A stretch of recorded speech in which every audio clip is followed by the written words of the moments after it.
बिस्मिल्लाहिर्रहमानिर्रहीम। आज हम इंशाल्लाह काफ़ी दिनों के बाद आए हैं।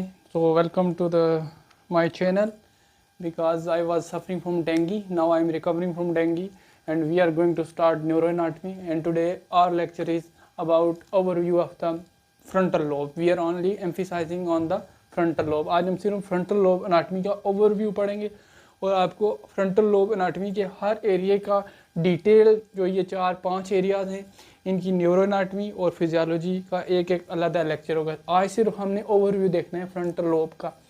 तो जैसा कि आपको पता है कि हमने सबसे पहले बाउंड्रीज डिस्कस करनी है कि फ्रंटल लोब आपकी होती कहाँ से है। तो ये जो आपके पास फर्स्ट जो आपके पास एक सल्कस होती है, ब्रेन में दो चीज़ें होती हैं, एक होता है सल्कस और एक होता है गायरस, और इनका जो प्लूरल है सल्काई और गायराई।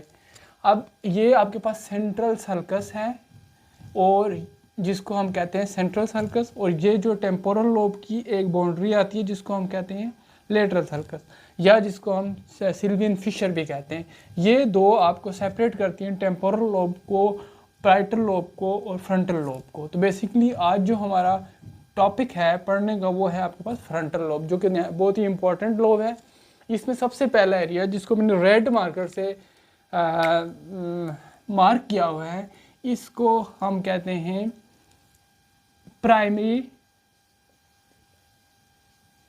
Motor cortex. ये पहला एरिया है, तो जिसको मैंने अभी क्रॉस लगाया है, that is your primary motor cortex. इसका बेसिकली फंक्शन क्या है? ये आपकी वॉलेंट्री जो मूवमेंट्स होती हैं, वॉलेंट्री मूवमेंट्स, उनको कंट्रोल करता है, आपकी मोटर मूवमेंट्स को कंट्रोल करता है।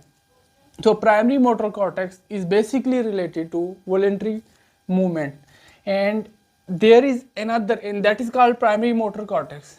It is also called precentral gyrus. इसके दो नाम है। बेसिकली एक प्राइमरी मोटर कॉर्टेक्स है जो फिजियोलॉजिकल नाम है इसका, और जो एनाटॉमिकल नाम है दैट इज प्री सेंट्रल, यानी कि जो प्री सेंट्रल आपकी सेंट्रल सर्कस है उसके बिल्कुल आगे की तरफ है, तो इसको हम प्री सेंट्रल गायरस भी बोलते हैं।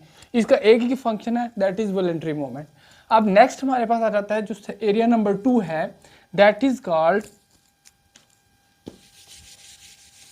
और एक बात मैं इंपॉर्टेंट आपको इंटरेस्टिंग बता दूं कि हर टेम्पोरल लोब हो गया, प्राइटल हो गया, फ्रंटल हो गया, ऑक्सीपिटल हो गया, इसमें एक प्राइमरी एरिया होगा और उसके साथ एक एसोसिएशन एरिया होगा। तो इसका जो एसोसिएशन एरिया है, जिसको मैंने ऐसे शो कर रहा हूँ, इसको हम कहते हैं मोटर एसोसिएशन कॉर्टेक्स। इसको हम मोटर एसोसिएशन कॉर्टेक्स कहते हैं। और ये बड़ा इंपॉर्टेंट है, ये आपके पास क्या करता है? प्लानिंग ऑफ मूवमेंट्स, कि आप मूवमेंट्स की जो प्लानिंग करते हैं, मूवमेंट की सीक्वेंस को, और तीसरी चीज एग्जीक्यूशन। फॉर एग्जांपल मैं यहां से कोई चीज मार्कर, फॉर एग्जांपल ये मार्कर पड़ा हुआ है और मैं इसको उठाना चाहता हूं, तो सबसे पहले मैं प्लानिंग करूंगा। मेरी प्लानिंग कहाँ पे होगी? मोटर एसोसिएशन कॉर्टेक्स पे होगी। वो प्लानिंग और मूवमेंट का सीक्वेंस क्या होगा और मूवमेंट एग्जीक्यूट कैसे होगी, ये वाला सारा काम आपका कौन सा एरिया करता है? Number 2, that is also called motor association cortex. So ये this is the overview. I will give you the detail of the motor association cortex के how this planning sequence and execution is done, but today's lecture is just overview. Next हमारे पास आ जाता है third जो important आपके पास area है, जिसको मैं यहाँ पे ब्लैक से शो कर रहा हूँ, इस तरह शो कर रहा हूँ, आपको आसानी रहेगी याद रखने में, आईज की शक्ल में है। तो इसको हम कहते हैं, थर्ड एरिया को कहते हैं फ्रंटल आई फील्ड। फ्रंटल आई फील्ड, FEF। ये जो एरिया है बेसिकली ये आपकी आईज की वॉलेंट्री मूवमेंट को कंट्रोल करता है। स्केटिंग मूवमेंट्स, आईज की वॉलेंट्री, आप एक तरफ देख रहे हैं, दूसरी तरफ ऊपर नीचे, वर्टिकल हॉरिजॉन्टल, जितनी भी मूवमेंट्स हैं आईज की, ये आपकी बेसिकली उन मूवमेंट्स को कंट्रोल करता है। सो आपका frontal lobe is very important in the sense कि it controls your movements of your eyes in all direction. और ये वॉलेंट्री मूवमेंट्स की बात मैं कर रहा हूँ। How it controls, I will give you the detail discussion, detail pathway जो कि हमारे पास यहाँ से कुछ ज़ाहिर पाथवेज ओरिजिनेट होते हैं जो कि क्रेनियल नर्व की तरफ जाएंगे और वो क्रेनियल नर्व के थ्रू होगा। वो डिटेल डिस्कशन है, वो हम बाद में इसको डिस्कस करेंगे। फिर अभी तक आपको ये बात पता होनी चाहिए कि फ्रंटल आई फील्ड कहाँ पे है, आपके फ्रंटल लोब में है और वो वॉलेंट्री मूवमेंट को कंट्रोल कर रहा है। नंबर 4 जो ग्रीन में मैं शो कर रहा हूँ, ये जो एरिया है number 4, that is very important.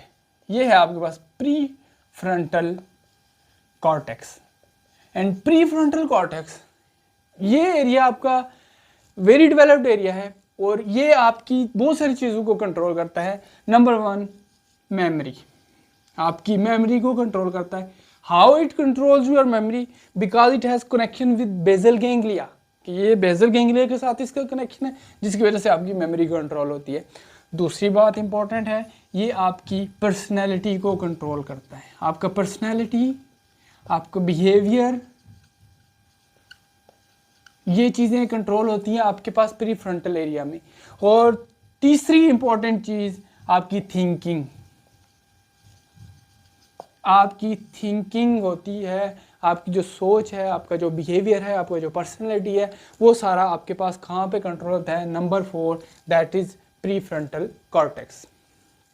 How it controls, तो ये मैं फिर आपको रिपीट कर रहा हूँ, ये ओवरव्यू लेक्चर है, ये कैसे करता है ये हम इसको हर एक एरिया को डिटेल में हम देखेंगे। नेक्स्ट नंबर 5 जो एरिया है आपके पास फ्रंटल लोब में, that is called Broca's area, that is called Broca's area. अच्छा, इसकी 2 इंपॉर्टेंट बातें बताऊंगा मैं आपको। एक तो ये डोमिनेंट हेमिस्फीयर में होगा, ये बड़ी इंपॉर्टेंट बात है, बहुत सारे एमसीक्यूज पूछे जाते हैं इससे। फॉर एग्जांपल जो लोग राइट हैंडेड होते हैं तो उनके लेफ्ट हेमिस्फीयर में ये एरिया होगा Broca's, and it has a direct connection with the muscle of your tongue, और ये आपकी स्पीच को कंट्रोल करता है। ब्रोकास एरिया किसको कंट्रोल करता है? आर्टिकुलेशन। आर्टिकुलेशन का मतलब ये होता है जो हम बोलते हैं, यानी किसको कंट्रोल करता है? बोलने को कंट्रोल करता है, क्योंकि इसका कनेक्शन होता है आपकी जो टंग होती है हाइपोग्लोसस नर्व्स या जो आपके मसल्स होते हैं उनके साथ। और अगर किसी बंदे में ब्रोकास एरिया डैमेज हो जाए तो he can not articulate the word, तो उसको हम ब्रोकास एफेजिया भी कहते हैं। 2 एरियाज होते हैं, एक आपके पास टेम्पोरल लोब में होता है जो हम बाद में डिस्कस करेंगे, दैट इज कॉल्ड वेर्निकेज एरिया, वो कंप्रीहेंशन ऑफ लैंग्वेज को कंट्रोल करता है। और एक ये 5th एरिया होता है जो कि डोमिनेंट लोब पे होता है, and that controls the articulation of the words, आपकी स्पीच बोलने को कंट्रोल करता है। So that is all about the overview of the frontal lobe. We will इंशाल्लाह हर एक लोब का हम एरिया डिस्कस करेंगे और हर एरिया की मज़ीद डिस्कशन होगी। So this is a series of neuro anatomy and physiology lecture. चूँकि I was ill from since many days, इस वजह से मैं कोई वीडियो बना नहीं सका, तो होप सो इंशाल्लाह हम नेक्स्ट 1 या 2 डेज़ में हम सिर्फ प्राइमरी मोटर कॉर्टेक्स को डिस्कस करेंगे। और इसमें जो पाथवेज हैं, कॉर्टिकोस्पाइनल पाथवे हो गया या जो आपके पास